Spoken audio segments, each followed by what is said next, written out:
비트코인은 너무 투명하기 때문에 이 자산이 어디로 이동하고 누구한테 가고 몇 개가 누가 보유하고 있는지 전부 다 알 수가 있습니다. 가끔 우리가 금을 너무 저평가하는 게 5,000년 동안은 뭐 금이 그럴 수 있는데 지금은 금이 뭐 얼마나 대단한 자산이라고 생각하는데 그 5,000년이라는 시간은 여러분들이 생각하는 것보다 훨씬 더 대단한 시간이다. 그래서 이 금을 대체할 수 있는 자산이 나오는 게 일단 기본적으로 되게 어려워요. 근데 일단 그게 또 비트코인은 아니다라고 말씀드리는 이유 중에 가장 큰 이유가 금은 익명성 그리고 변신이 가능하다라는 거. 근데 비트코인은 투자 목적이 너무 분명하고 거기에다가 투명성을 가지고 있다라는 부분 때문에 서로 다른 자산이다. 자, 여기서 누가 승자가 될지 모르지만 한 가지 확실한 건 있어요. 이 과정에서 금은 무조건 오른다는 거예요. 무조건 올랐었다라는 거예요.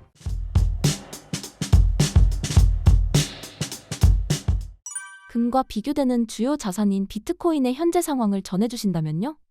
일단 비트코인이 앞으로 좋을 거냐 안 좋을 거냐 이런 부분을 얘기하기는 되게 어려워요. 왜냐면 전 비트코인 전문가도 아니고 잘 모릅니다. 네, 그냥 제가 아는 부분은 비트코인이라는 자산 자체가 예전에도 그렇지만 지금도 여전히 금과는 다른 자산이라는 부분을 제가 가장 많이 강조해 드려요. 그러니까 이 비트코인 세상에 처음 나올 때 이 비트코인을 설명하기가 되게 어려우니까 사람들한테 어떻게 하면 조금이라도 쉽게 이해시킬 수 있을까 하고 말했던 게 이제 디지털 금이었거든요. 근데 이게 너무 뇌리에 박혔는지 사람들 중에 때때로는 이제 금을 대체하는 게 비트코인이 되지 않을까라고 생각하시는 분들이 꽤 많아요. 근데 사실 속성이 되게 많이 다릅니다.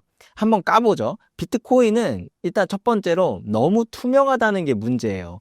예, 그러니까 그래서 금이랑 다르다는 거예요. 비트코인이 하위 호환이라는 게 아니라 비트코인은 너무 투명하기 때문에 이 자산이 어디로 이동하고 누구한테 가고 몇 개가 누가 보유하고 있는지 전부 다 알 수가 있습니다. 그래서 미국의 FBI 같은 경우에 보면은 비트코인을 가지고 불법 거래를 하는 건 생각보다 잡기 쉽다고 이야기를 한 부분들이 있어요. 그렇기 때문에 이 비트코인을 국가 단위에서 쓰기는 되게 어렵다. 개인의 단위에서는 쓰기 나쁘지 않은데 국가 단위에서는 비트코인을 써봤자 경제적 제재로부터 그렇게 자유로울 수는 없거든요. 근데 금이라는 자산은 되게 자유롭습니다. 일단 기본적으로 실물이고 녹이면 이전에 어떻게 유통되는지 알 수도 없어요. 여기에 더 중요한 게 뭐냐면 금 같은 경우는 쓰임새가 있다는 게 상당히 중요해요. 예를 들어 볼게요. 1930년대쯤에 미국에서 이제 금 몰수법이라고 해가지고 국민들 중에 금을 보유한 사람들의 금을 전부 다 국가가 이제 몰수하는 그런 행정명령을 내렸어요. 당시 루즈벨트 대통령이. 근데 이제 그때 정확히 말하면 모든 금은 아니었고 골드바나 골드코인 이런 류를 몰수했어요. 아니면 이제 금 선물로 갖고 있던가 아니면 은행에 예치된 금들 이런 것들을 다 몰수했거든요. 근데 금을 반도체에도 쓰이고 물론 그땐 반도체가 있진 않았지만 이제 뭐 금을 산업용으로도 되게 많이 쓰이잖아요. 뭐 그렇다고 뭐 이빨에 있는 금리를 뽑아갈 수는 없는 거니까 이런 것처럼 금이라는 자산은 쓰임새가 되게 다양합니다. 주얼리로도 쓰이고요. 그러면 국가가 만약에 금을 통제한다. 뭐 국가가 국민을 통제한다거나 아니면 다른 국가가 우리나라를 통제한다라고 할 때 모든 금을 통제할 수 있냐? 그게 어렵다는 거예요. 만약에 이제 제가 대한민국이라는 국가랑 무역을 하고 싶어요. 그러니까 거기서 금이 싸대 금을 사오고 싶어요. 근데 여기 국가는 이제 미국의 경제적 제재를 받고 있어서 거래를 못 한다라고 치면 저는 그럴 거예요. 아, 나 여기서 골드바 사는 게 아니라 우리 주얼리를 사려고 하는 거다. 주얼리도 안 된대?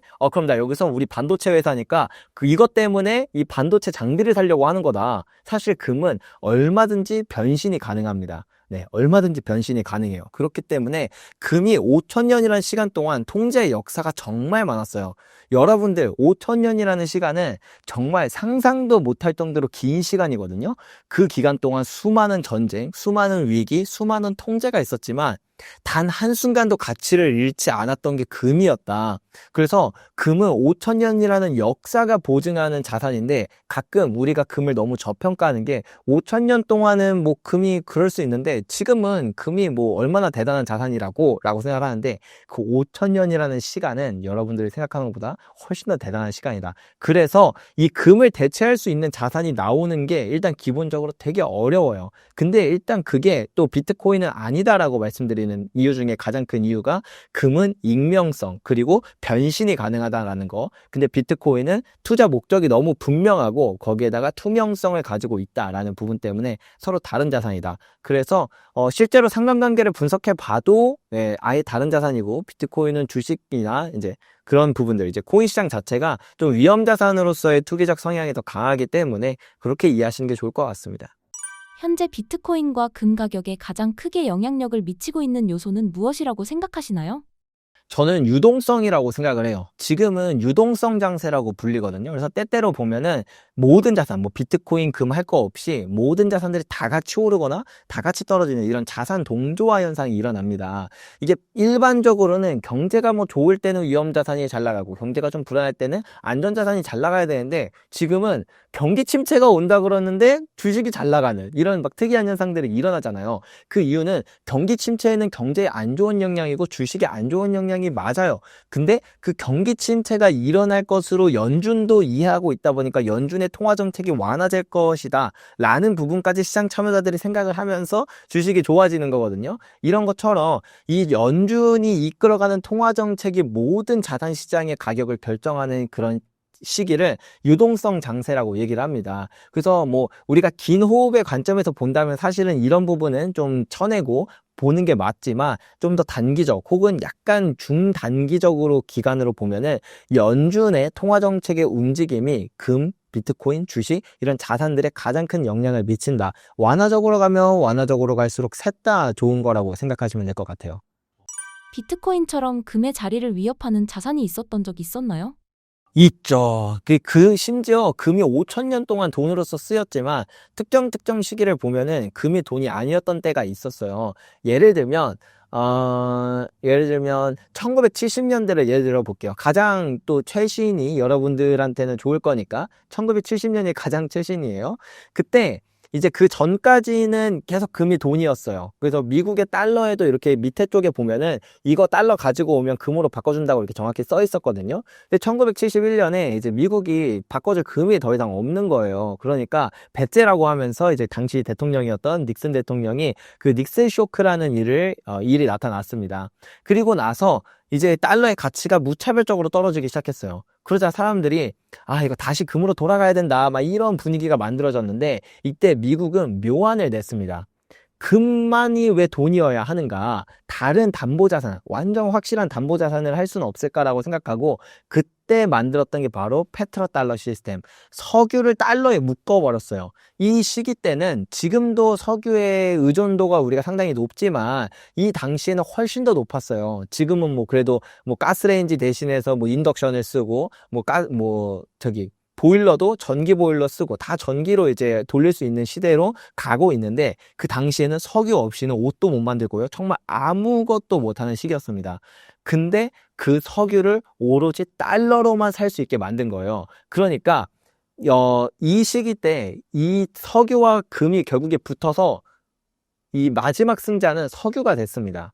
그래서 우리는 지금 페트로달러 시스템이라는 그런 화폐 시스템에 살고 있는 거거든요. 자, 이제 여기서 중요한 부분이 있어요. 우리가 다시 한번 통화 시스템의 변곡점에 왔다는 사실은 기정사실에 가깝습니다. 다시 이제 금이 떠오르기 시작했고 지금의 현재 화폐 시스템이 무너지기 시작했어요. 그럼 여기서 그 금과 또 누군가가 붙을 겁니다. 그게 비트코인이 될지 뭐 다시 석유가 될지 아니면 다른 무언가가 될지 모르겠어요. 자, 여기서 누가 승자가 될지는 모르지만 한 가지 확실한 건 있어요.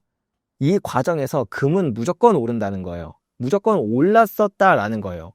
1970년대 제가 아까 말씀드렸던 이 금과 이제 석유가 싸웠던 페트로달러 전쟁을 보면 이때 석유가 결국에 이겼다고 말씀을 드렸는데 1980년까지 금 가격도 무려 26배가 상승을 했거든요. 자, 그러면 금도 이기고 석유도 이겼어요. 그럼 패자는 누굴까요? 패자는 달러를 갖고 있는 사람만 패자였어요. 자, 우리도 이번에 이 화폐 시스템이 흔들리면서 금이 다시 부상하고 있고 달러의 가치가 빠르게 하락하고 있습니다. 달러뿐만이 아니에요. 원화도 그렇고 이 종이화폐 시스템 자체가 종이화폐 자체가 빠르게 가치가 떨어지고 있다는 거 우리가 똑똑히 보고 그거에 대한 대비로 뭐 비트코인도 좋아요. 금도 좋고 뭐도 좋으니까 일단 현금으로부터 벗어나서 어느 정도 내 포트폴리오를 안정적으로 꾸려나갈 는 것을 준비할 필요가 있겠다 이렇게 생각하시면 될 것 같습니다. 만약 전쟁이 난다면 금과 비트코인 중 어디로 자산이 쏠릴까요? 둘 다 쏠릴 것 같은데, 저는 좀 더 단기적으로 강렬하게 치솟는 건 비트코인일 거라고 생각해요. 옛날에는 이제 돈이 갈 데가 없으니까 금만 갔거든요. 근데 전쟁 이슈에서는 오히려 금보다는 비트코인 쪽이 좀 더 낫습니다. 왜냐면 금은 들고 밖으로 나가기가 되게 어려워요. 공항 검색대에서도 다 걸리고, 다 걸리죠. 금을 갖고 나가는 게 어려우니까. 근데 비트코인은 개인 지갑에 넣고 나가면 뭐, 알 수 있는 방법이 없잖아요. 그렇기 때문에 비트코인이 이제 단기적으로 그 국민들이나 이제 그런 자산가들이 빨리 자산을 비트코인으로 옮겨서 이제 해외로 떠야 되니까 그런 측면에서 비트코인에 대한 수요가 많이 몰릴 거예요. 근데 이 그 전쟁의 규모가 어느 정도냐에 따라 다르겠지만 국지적이면은 비트코인이 많이 뜰 거고 좀 더 규모가 있으면 그러면 금이 많이 뜰 거예요.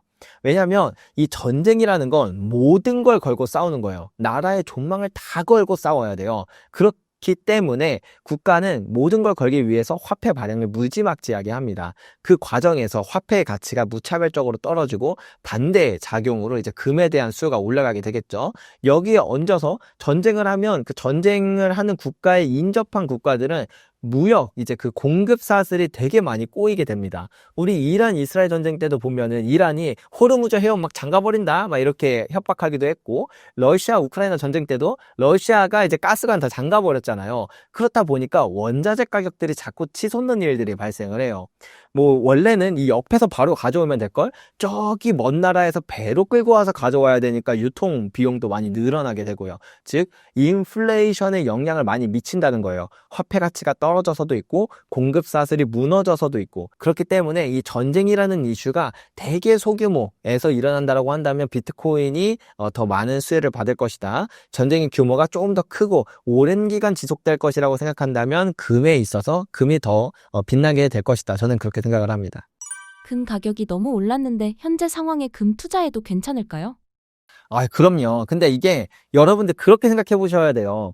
이 금 가격 비싸다 하는데 그게 내가 옛날 가격 생각해서 비싼 거지 실제로 제 눈에는 금이 정말 싼 것처럼 보이거든요. 이게 왜 우리가 똑같은 물건을 똑같은 가격, 그러니까 똑같은 물건, 똑같은 가격을 보는데 보는 사람마다 누구는 야 이거 진짜 싸다 하고 누구는 와 이거 너무 비싸 어떡해 라는 말을 해요. 어디에서 차이가 오냐면 우리가 가격만 보느냐 아니면 가격과 가치를 같이 보느냐, 이거에서 차이가 와요. 제가 예를 하나 들어드릴게요. 저희 회사는 이제 금거래소다 보니까 금을 이제 팔러 오시는 분들이 종종 계세요. 근데 어느 날 저희 회사 점장님이 저한테 갑자기 전화가 온 거예요.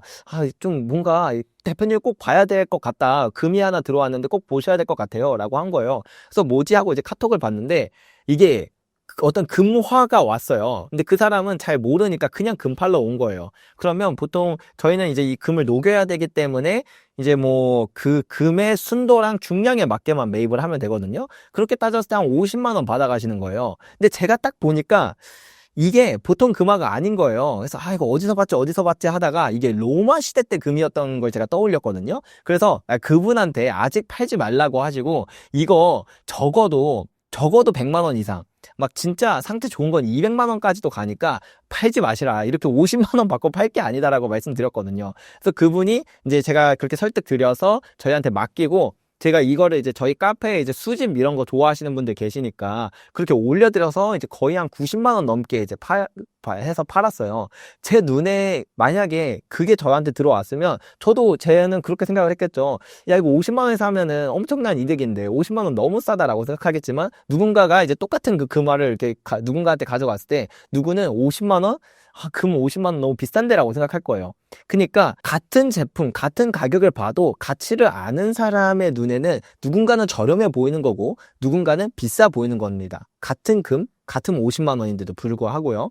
이것처럼 금의 우리가 가치를 따져보자 이거예요. 금 60만 원, 물론 비싸죠. 근데 역사적으로 금 가격은 적정한 가격이 얼마였을까? 우리가 이거를 계산해 보면 사실 금 가격이 정말 싸다라는 걸 알 수가 있어요. 금의 적정 가격 얼마일까요? 이거를 구하는 공식은 정말 다양하지만 모든 공식이 다 하나로 기결되는 경향이 있어요. 그게 뭐냐면 결국에 통화량 화폐를 얼마나 많이 풀었느냐랑 이제 귀결이 되거든요. 그래서 그 화폐를 규정하는 걸 뭐 M0, 본원 통화로 할 거냐, 뭐 M2, M3, 뭐 뭘로 할 거냐, 이런 거에 따라 다르긴 하지만 어쨌든 우리가 이제 2400년 동안의 화폐의 역사를 쭉 두고 보면 금 가격이 폭등했던 역사는 손가락, 발가락 다 세도 셀 수 없을 정도로 상당히 많습니다. 하지만 결과는 다 똑같았어요. 결과는 뭐였냐면 금 가격은 결국 그 국가가 발행한 화폐의 양만큼 가격이 올라간다라는 거예요. 최소 그 이상까지 올라요. 미국으로 예를 들어보죠. 미국 1920년대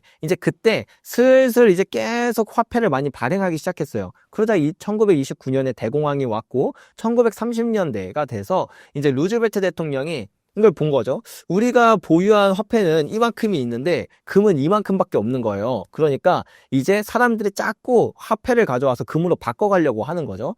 20달러에 이제 강제로 사람들 보고 팔라고 하기 시작해요. 아니 20달러가 적정한 가격이고 너네가 고정시켜 놓고 사람들 보고 이제 적정한 가격이라고 했으면 그러면 20달러 가져가면 금을 주면 되는데 금을 못 가져가게 하고 대려 20달러를 주고 사람들한테 사오는 거죠. 그리고 3개월인가 4개월인가 지나고 나서 갑자기 35달러로 바꿔버려요. 그러니까 그리고 나서 갑자기 화폐 가치가 쫙 안정됐거든요. 즉 이 금이라는 자산은 그 국가가 발행한 화폐의 량과 일치하는 순간까지 금가격이 오른다. 1970년대도 이제 사람들이 자꾸 또 이제 화폐를 너무 많이 푸니까 미국이 그래서 이제 금으로 바꿔가기 시작했어요. 그리고 나서 이제 금 가격이 26배가 상승하고 나서야 이제 금 가격이 안정되기 시작했습니다. 2013년에 이제 독일이 미국에 보관된 금을 본국으로 송환하기 시작했습니다. 그 이후로 오스트리아, 네덜란드, 프랑스 뭐 이런 국가들도 계속 본국으로 송환하고자 하는 이야기들이 많이 나오고 있고 많은 국가들, 이제 뭐 중국 포함한 브릭스 국가들은 전 세계 국가로부터 금을 미친 듯이 쓸어 담고 있어요. 자, 여러분. 이미 금 가격이 사상 최고치를 찍었습니다. 그것도 매년 사상 최고치를 찍고 있는 것 같아요.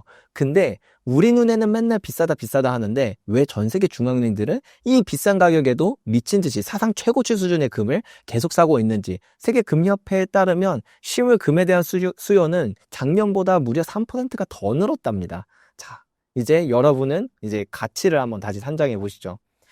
미국의 본원 통화량, 가장 적은 통화량을 기준으로 볼게요. 왜 그들이 금을 그렇게 많이 모으는지를 이 숫자를 보면 알 수가 있는데 미국이 보유한 금의 량이 한 8,000톤 정도 돼요. 근데 미국의 본원 통화량을 이제 이 금으로 나누면 미국의 달러를 기준으로 볼 때 금 1온스당 21,000불 정도가 돼야 됩니다. 지금은 고작 3,600불이에요. 그러니까 역사적으로 보면 그 국가가 발행한 화폐의 량 이상으로 금 가격이 올랐는데 그걸 기준으로 볼 때 가장 보수적인 그 측정치인 M0를 기준으로 봐도 2만 불이네. 근데 지금은 3,600불이죠. 왜 각국의 중앙은행들이 이렇게 미친 듯이 금을 사 먹을까? 왜 모든 투자자들이 이렇게 실물을 못 사서 안달인 상황이 왔을까? 저는 이 수치에 답이 있고 우리가 여태까지 살아왔던 역사, 인류가 살아왔던 역사에 답이 있다고 생각합니다. 최근 금보다 금 채굴 ETF의 가격이 더 올랐는데요. 이유는 무엇인가요? 일단 기본적으로 금 가격이 오를 때 금광 기업들이 좀 더 가격이 많이 오르는 현상이 있기는 해요. 근데 유독 요즘 들어서 금 가격보다 금의 채굴 기업들의 가격이 더 많이 상승하는 느낌이 들죠. 이거는 좀 특별한 이슈가 있습니다. 우리가 금 가격이 많이 오르기 시작했던 때를 생각해보면 2020년도부터 이렇게 쭉 오르기 시작했어요. 근데 잘 생각해보면 2020년도에 가장 핵심이었던 키워드가 뭐였을까? ESG였거든요. 자, 여러분 다 까먹고 계셨죠? 생각해보면 그런 때가 있었어요. 다들 기후위기다, 기후위기다 이러면서 뭐 친환경적인 기업들한테는 엄청난 혜택을 주고 반환경적인 기업들한테는 막 규제를 하고 그랬습니다. 근데 금광 기업들이 되게 반환경적인 기업이에요. 그렇다 보니까 규제를 상당히 많이 받고 있었어요. 그래서 금 가격은 올라가는데도 금광 기업들은 이제 주가가 잘 오르지 못했던 그런 시기가 계속 반복됐었던 거죠. 여기에 더불어 채굴량도 많이 줄어가지고 안 그래도 규제도 받는데 채굴할 금도 별로 없어? 이러니까 금광 기업들의 미래가 되게 암울하게 투자자들은 바라보고 있었습니다. 그렇게 이제 한 4년 정도가 4년이 아니죠. 한 5년 정도가 지속되다 보니까 이미 금 가격은 여기까지 올랐는데 그거에 비해서 금광 기업들의 그 가격은 여기 밑에 한참 밑에 머물고 있었던 거예요. 그러다가 이제 금 가격이 너무 올라가니까 그렇게 적자가 나던 기업들도 슬슬 흑자 전환을 하기 시작합니다. 그러니까 사람들 눈엔 다르게 보인 거죠. 야, 이거 이제 요즘에 트럼프 나오고 나서 기후위기란 말도 싹 들어갔고, 그리고 이제 금 가격도 어느 수준 이상까지 올라가 버리니까 이제 얘네들의 그 매출 수익이 어마어마하게 늘어나는 거예요. 그래서 이 채굴 기업들이 그동안 저평가받기 시작했던 부분들이 확 틀어지면서 그동안 이제 저평가 받았던 가격들이 빠르게 정상 가격을 되찾는 과정에서 요즘 들어서 채굴 기업들의 주가 상승률이 더 뛰어나졌다, 이렇게 생각하시면 될 것 같습니다. 금 채굴 기업에 투자해도 괜찮을까요? 금 채굴 기업 투자하는 것도 괜찮아요. 금 채굴 기업들은 또 주가 상승만 있는 게 아니라 일반적으로 좀 수익이 괜찮은 데들은 배당도 꾸준히 하거든요. 그렇기 때문에 난 배당도 먹고 수익도 먹고 이렇게 할 수가 있습니다. 한 가지 주의해야 될 포인트라면 금광 주식도 결국엔 주식이거든요. 그래서 지금 경기 침체 우려가 많이 커짐에 따라서 만약에 경제위기가 오면 어떡하지라고 생각했을 때 금은 상당히 잘 방어를 해주겠지만 금광 기업들은 기본적으로 반토막부터 시작해요. 그래서 내가 너무나도 많은 비중을 또 금광 주식에만 이렇게 많이 보유를 하고 있으면 포트폴리오의 안정성이 깨질 수 있으니까 일정 부분 잘 배분해서 이제 금도 가지고 계시고 금광 기업도 같이 가지고 계시고 그러면 좋을 것 같습니다. 국내에서 금을 투자하기 가장 좋은 방법은 무엇인가요? 가장 좋은 방법, 이게 초보자 입장에서 좋은 방법은 KRX 금시장을 많이 추천드려요. 일반적으로 초보자분들이 어떤 걸 가장 많이 하나 제가 이렇게 쭉 살펴봤더니 ETF 많이 하시고 조금 나이가 있으신 분들은 금통장 많이 하시더라고요. 둘 다 좋은 방법이기는 한데 ETF 같은 경우에는 수수료는 저렴하지만 이제 나중에 팔 때 세금 15.4%를 내야 됩니다. 금통장은 수수료도 높아요. 수수료도 한 2%쯤 되고 수익의 15.4%를 내야 되는 배당소득세 똑같이 있습니다. 하지만 KRX 금시장은 ETF와 마찬가지로 주식 시장에서 똑같이 주식 어플에서 똑같이 사고 팔 수 있는데 수수료도 그 ETF의 절반 수준인 0.3%, 그리고 나중에 팔 때 그렇게 사고 파는 데 있어서 세금도 없어요. 그렇기 때문에 내가 가장 효율적으로 투자할 수 있다. 입문자이고 초보자인데 가장 효율적으로 투자할 수 있다라고 하는 건 KRX 금시장을 추천드립니다. 그리고 KRX 금시장은 현물 기반이거든요. 실물이 기반이기 때문에 올해 초에 김치 프리미엄이다 이런 뉴스가 있었어요. 우리나라의 그 금 수요가 몰리면 우리나라만 유독 해외 금 가격보다만 20% 정도 더 오르기도 하고 그러거든요. 근데 내가 만약에 지금은 프리미엄이 그렇게 심하진 않아요. 그렇기 때문에 지금 KRX 금시장으로 금을 사놨다. 근데 이제 나중에 금 가격이 오르면서 사람들의 수요가 확 붙으면 금 가격은 20% 올랐는데 나는 수익이 40%, 50%가 날 수 있거든요. 그래서 KRX 금시장은 그렇게 프리미엄이 별로 높지 않은 지금과 같은 상황에서 투자하기 아주 알맞다. 이렇게 말씀드릴 수 있을 것 같습니다. 금 투자에 있어서 참고하면 좋을 만한 지표는 무엇인가요? 금 투자에 있어서 참고할 만한 지표. 사실은 뭐 5년 동안 투자를 해야 되니까 딱히 볼 지표도 없는데, 근데 이제 단기적으로 볼 때 사람들이 맨날 그런 말을 해요. 저는 아무 때나 사도 된다. 아무 때나 사도 된다. 하지만 그래도 조금이라도 쌀 때 사고 싶어 하시는 분들이 많기 때문에, 단기적인 가격 흐름을 어느 정도 예측할 수 있는 보조 지표가 있어요. 주식 투자하시는 분들은 RSI라는 지표를 한 번씩은 들어보셨을 것 같은데요. 상대 강도 지수라고 해서 일반적으로는 지난 14일 동안의 변동성을 측정해서 이 금 가격이 이제 좀 과열됐는지 혹은 좀 많이 낙폭과대인지 사람들이 공포에 쩔어 있는지 공포에 잠겨 있는지, 이것들을 이제 수치로 보여줄 수 있는 거거든요. 그래서 RSI가 70 이상이면 일반적으로는 좀 과열됐다. 30 이하면은 사람들이 공포에 이제 잠겨 있다. 이렇게 많이 바라봅니다. 근데 금이라는 자산 자체가 변동성이 되게 작은 자산이에요. 그렇다 보니까 웬만해서는 과열이 되지도 공포에 잠기지도 않아요. 근데 여기에 도달했다는 건 되게 특이한 현상이라는 겁니다. 그래서 실제로 RSI가 70 이상이었던 지점들을 다 찍어보면 항상 거의 한 90% 이상 확률로 거기가 고점 부근이었어요. 그러니까 내가 RSI라는 지표를 딸깍 클릭해 놓고 쭉 보면서 지금 70 이상이네 라고 한다면 조금 구매를 이렇게 매수하는 걸 약간 늦추시는 것도 한번 고려해 보시면 좋을 것 같고, 만약에 30 이하다라고 한다면 적극적으로 매수를 한번 고민해 보시는 것도 좋다. 그래서 저는 RSI라는 지표를 활용하는 게 꽤나 단기적인 가격 흐름을 통해서 이득을 보는 데 도움이 된다라고 생각합니다. 이 영상을 보고 금 투자를 시작하시려는 분들에게 조언해 주신다면요? 금이라는 자산 꼭 갖고 있어야 될 자산이에요. 근데 중요한 건 여러분, 금이라는 자산 되게 오랫동안 갖고 있어야 되는 자산이에요.